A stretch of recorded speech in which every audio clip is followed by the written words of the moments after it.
BBC Urdu کے programme سیربین میں خوش آمدید۔ ہمارے لندن اسٹوڈیو سے میں ہوں عادل شاہ زیب۔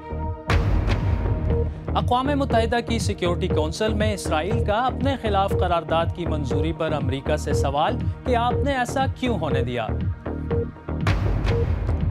بھارت کے زیر انتظام کشمیر میں احتجاج کے دوران سیکیورٹی فورسز کے چھروں سے معذور ہونے والے نوجوان کیسے زندگی گزار رہے ہیں؟ کمانے والا تو میں ہی تھا، جب میں ہی بیمار پڑ گیا تو اب کیا کریں گے؟ کافی مشکلیں ہوئی ہیں۔ دنیا بھر کے معروف فنکار برطانوی گلوکار جارج مائیکل کو خراج عقیدت پیش کر رہے ہیں۔ وہ گزشتہ روز 53 سال کی عمر میں انتقال کر گئے تھے۔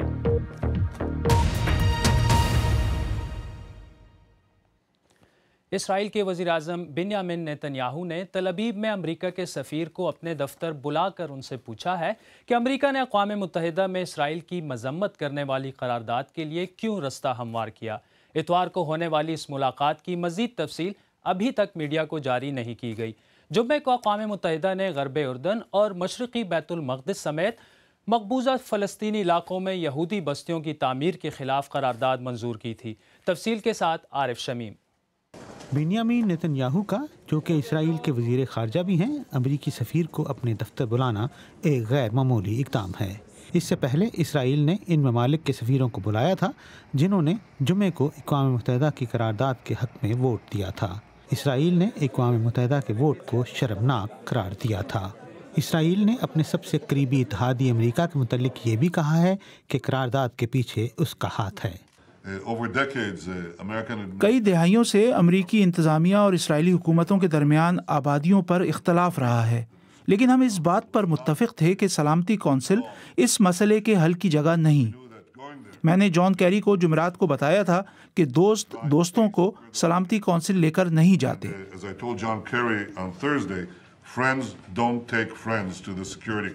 قرارداد میں مقبوضہ غرب اردن اور مشرقی یروشلم میں نئی اسرائیلی بستیوں کی تعمیر کی شدید مذمت کی گئی۔ سلامتی کونسل کے 15 رکن ممالک میں سے 14 نے اس قرارداد کی حمایت میں ووٹ ڈالے، جبکہ امریکہ نے ووٹ ڈالنے سے انکار کر دیا۔ تاہم اس نے اس موقع پر ماضی کی طرح ویٹو کا حق بھی استعمال نہیں کیا۔ 1979 کے بعد سے آج تک یہ پہلی قرارداد منظور ہوئی ہے جس میں اسرائیل کی آبادکاری کی پالیسی کی وجہ سے اس کی مذمت کی گئی ہے۔ قرارداد میں کہا گیا ہے کہ آبادیوں کا کوئی قانونی جواز نہیں اور یہ بین الاقوامی قانون کی کھلی خلاف ورزی ہے۔ بنیامین نیتن یاہو اور صدر اوباما کے درمیان تعلقات گزشتہ 8 سال میں بہت اچھے نہیں رہے اور اسرائیل کو خطرہ تھا کہ صدر اوباما کے اقتدار کے آخری ہفتوں میں واشنگٹن کوئی ایسا اقدام اٹھائے گا۔ یہودی بستیوں کا مسئلہ اسرائیل و فلسطینیوں کے درمیان امن کے راستے میں ایک بڑی رکاوٹ ہے۔ 5 لاکھ سے زیادہ یہودی غرب اردن اور مشرقی یروشلم کی 140 کے قریب بستیوں میں آباد ہیں، جن پر اسرائیل نے 1967 میں قبضہ کیا تھا۔ یہی وہ زمین ہے جس پر فلسطین اپنی مستقبل کی ریاست بنانا چاہتا ہے۔ عارف شمیم، BBC نیوز۔ اور اب دیگر اہم خبروں پر مختصر نظر۔ اتوار کو ایک روسی فوجی طیارے کے بحیرہ اسود میں گر کر تباہ ہو جانے کے بعد روس میں ایک دن کا سوگ منایا جا رہا ہے۔ اس حادثے میں 92 افراد ہلاک ہو گئے تھے۔ روس کے ٹرانسپورٹ کے وزیر نے کہا ہے کہ حادثہ پائلٹ کی غلطی یا پھر تکنیکی خرابی کے باعث پیش آیا ہے۔ طاقتور طوفان نوکٹین فلپائن کے دیگر حصوں سے ٹکرانے کے بعد منیلا کے کنجان آبادی والے علاقے کی طرف بڑھ رہا ہے۔ اتوار کو ساحلی علاقوں سے ٹکرانے کے بعد اس کی شدت میں ذرا کمی آئی تھی، لیکن ابھی بھی یہ 140 کلومیٹر فی گھنٹہ کی رفتار سے جاری ہے۔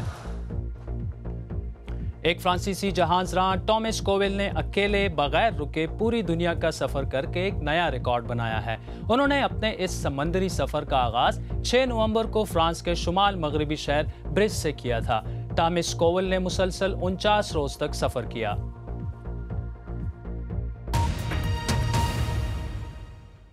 سن 2016 کے دوران ہم نے شام میں جنگ سے متاثر عام شہریوں کی بہت سی کہانیاں سنی ہیں، لیکن جنگ سے متاثر ایک معصوم بچی کے لیے امید کی ایک نئی کرن پیدا ہوئی ہے۔ حال ہی میں اس بچی کا جرمنی میں آپریشن کیا گیا۔ BBC ایشین نیٹ ورک کے رکن مجیتھیا کی رپورٹ پیش کر رہے ہیں جاوید سومرو۔ فاطمہ جنگ سے متاثر بچی ہے۔ 3 سال کی عمر میں ان کے لیے جنگ کی وجوہات کو سمجھنا مشکل ہے۔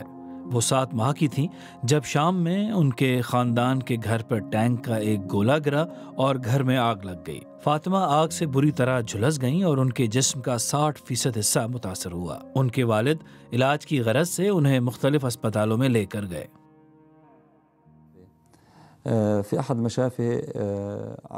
ایک ہسپتال نے مجھے مشورہ دیا کہ فاطمہ کو تکلیف سے بچانے کے لیے زہر کا ٹیکہ لگا دیا جائے کیونکہ اس کا صحت یاب ہونا مشکل ہے۔ اب جب میں اسے دیکھتا ہوں تو خدا کا شکر ادا کرتا ہوں کہ وہ زندہ ہے۔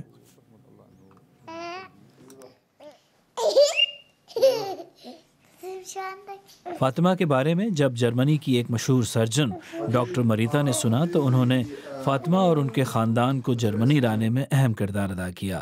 فاطمہ کا اب جرمنی میں علاج ہو رہا ہے۔ اتنے کم وزن والے بچے کا آپریشن کرنا آسان نہیں، لیکن اب ہم زیادہ انتظار نہیں کر سکتے۔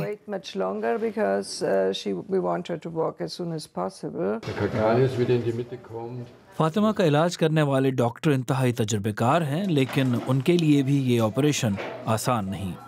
سرجن آپریشن کے ذریعے فاطمہ کے چہرے کے داغوں کو کم کرنے اور ان کے بال دوبارہ اگانے کی کوشش کر رہے ہیں، لیکن آپریشن کا اصل مقصد ان کے لیے چلنے کی صلاحیت کو بحال کرنا ہے۔ ان کو امید ہے کہ اگر آپریشن کامیاب رہا تو فاطمہ جلد چلنا شروع کر دیں گی۔ آپریشن مکمل ہونے میں 3 گھنٹے لگے اور ڈاکٹروں کے مطابق آپریشن کے کامیاب ہونے کے بارے میں ابھی کچھ نہیں کہا جا سکتا۔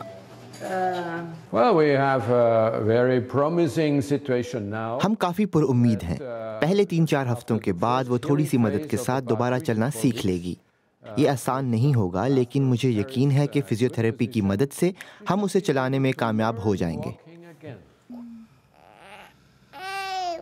فاطمہ کے زخم ابھی بھرے نہیں، لیکن ان کی والدہ پر امید ہیں۔ ہم مل کر کام کریں گے، انشاءاللہ وہ جلد ٹھیک ہو جائے گی۔ میری بیٹی نے بہت تکلیف دیکھی ہے۔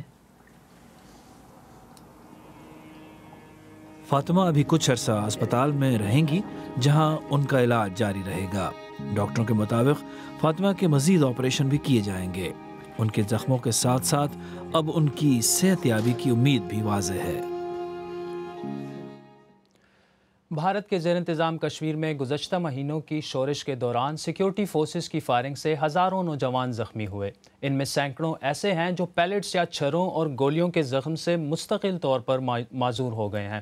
ہمارے نامہ نگار شکیل اختر نے پلوامہ کے گاؤں کریم آباد میں بعض ایسے ہی متاثرین سے باتیں کی۔ اس میں پیلٹ بھی گئے تھے، پھر سرجری کرنی پڑی۔ منظور احمد پلیٹس اور گولی لگنے کے بعد آپریشن سے گزر چکے ہیں۔ ہاں، پیلٹ تو ساری جسم میں لگے تھے، لیکن اب زندگی پہلے جیسی نہیں رہی۔ مایوس تو بہت ہے، کیونکہ میرا جو گھر ہے 4 افراد پر مشتمل، 2 بچے ہیں، میرے بیوی ہے، کمانے والا تو میں ہی تھا۔ جب میں ہی بیمار پڑ گیا تو اب کیا کریں گے؟ عباس ایک اسٹوڈنٹ ہیں، آنکھوں میں چھرے لگنے کے بعد پڑھائی بند ہو چکی ہے۔ میری زندگی پر بہت اثر پڑ رہا ہے، میں کچھ کام نہیں کر سکتے ہیں، خالی گھر پہ بیٹھتے ہیں۔ TDC کا ایگزام میں نے نہیں دیا تو میں گھر پہ بیٹھتے۔ کریم آباد کو مظاہروں اور احتجاج کے نقطہ نظر سے بھارت کے زیر انتظام کشمیر کا ایک حساس گاؤں مانا جاتا ہے۔ گزشتہ مہینوں کے احتجاج کے دوران یہاں سینکڑوں نوجوان سیکیورٹی فورسز کے ہاتھوں زخمی ہوئے ہیں۔ ان میں ایک بڑی تعداد طلباء کی ہے۔